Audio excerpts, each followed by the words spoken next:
flexible robotic sheet that can grasp objects and move across surfaces could improve autonomous systems in fields such as exploration, haptic displays, and smart healthcare, according to international researchers.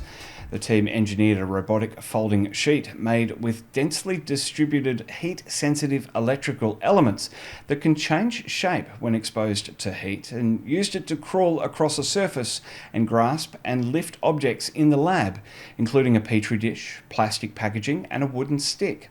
The researchers suggest that the folding sheet can improve the versatility and adaptability of autonomous systems, allowing them to more effectively function on unpredictable terrain.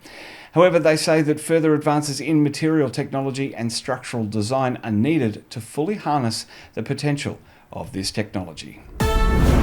Daily science and space stories with an Aussie flair, plus a deep dive into the science or space headline of the week and the occasional science fiction podcast. Like, follow and subscribe for more. Membership available to help us do more. That's at thetrek.zone/support. For now though, this is Trek Zone's Talking Science.